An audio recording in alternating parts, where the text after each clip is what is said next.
We have finally made it to July in the garden and the tomatoes are finally starting to form, and I've even gotten my first harvest of cherry tomatoes.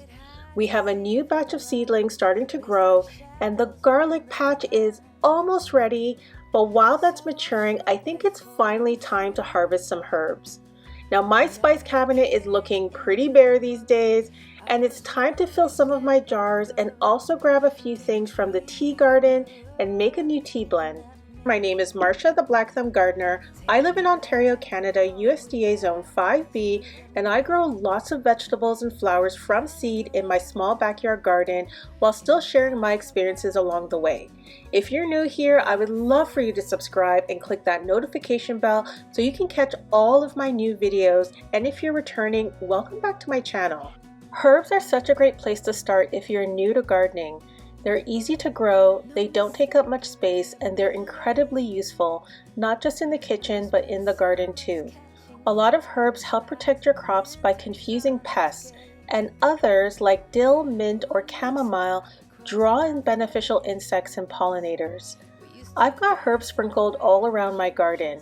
It's tucked in between vegetables, along the borders, and even in containers. But if I had to pick a favorite, it would hands down be parsley. I use it every single day in my cooking.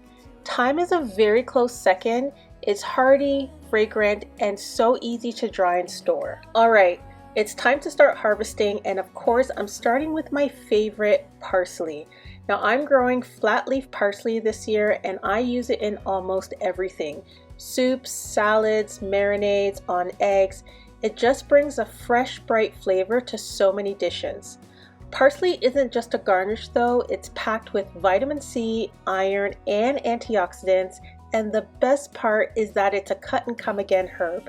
That means after this harvest, the plant will keep producing and I'll get another beautiful flush of parsley in the fall. Now this is way more resilient than something like cilantro, which has already bolted in my garden from the summer heat.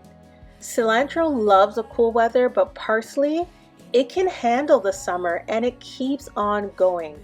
Now I harvest the parsley by cutting the outer stems right at the base, which encourages the plant to keep growing from the center. It's such a reliable herb. To preserve my parsley, I like to strip the leaves from the stems and then rinse them really well. I usually wash them a few times in my salad spinner to get rid of any bugs or soil. You will be surprised how many bugs remain after one rinse. Once they're clean, I spread them out and pop them into the oven on the dehydrate setting. I do hang dry some of my herbs, but when I've got a big harvest or I'm short on time, the oven is just quicker. I've even used my air fryer in a pinch. Now I don't own a dehydrator yet, it's on the wish list, but it's out of the budget for this season, especially after building 3 new raised beds and installing drip irrigation. And on that note, if you haven't seen those projects, I'll link the videos in the comments below. Once the parsley is dry, I let it cool completely, then I just crunch it up with my hands. I like to keep the pieces a bit larger. It holds more flavor that way and looks nicer sprinkled into dishes. I store it in a clean glass jar and tuck it into a cool, dark cabinet to keep it fresh for as long as possible. For some herbs, I'll use a coffee grinder to make a fine powder, but not for parsley. I definitely prefer a looser leafy texture. My goal is to fill the entire bottle before the end of the season. I use the same process to dehydrate oregano. Harvest, wash, dehydrate, and store in a glass jar.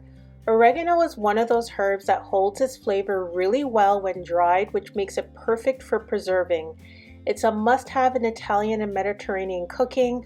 I use it in pasta sauces, pizza, roasted vegetables, soups, and even salads. Fun fact, oregano actually means joy of the mountains in Greek.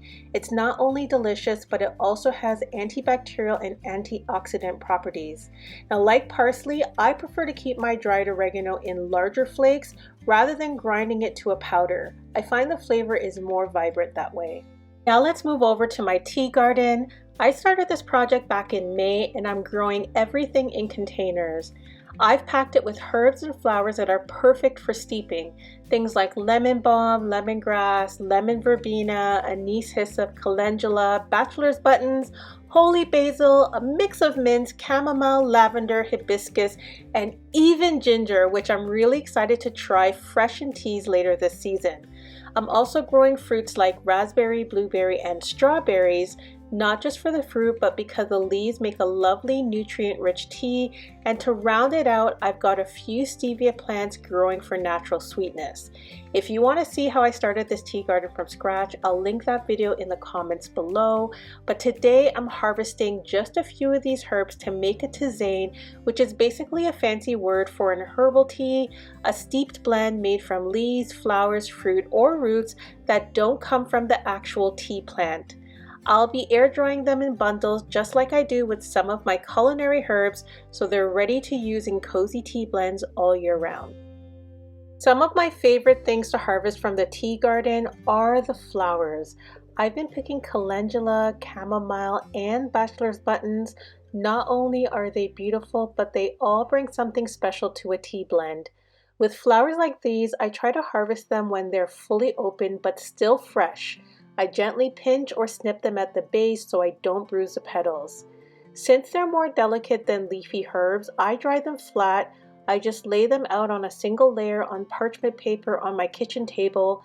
It's simple, but it really works.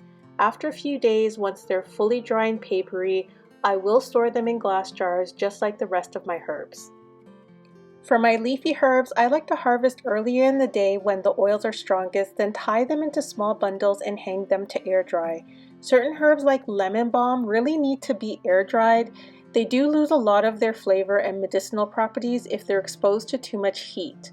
Now, mint, lemon verbena, and stevia also do really well with gentle drying, and they make the whole space smell incredible while they hang.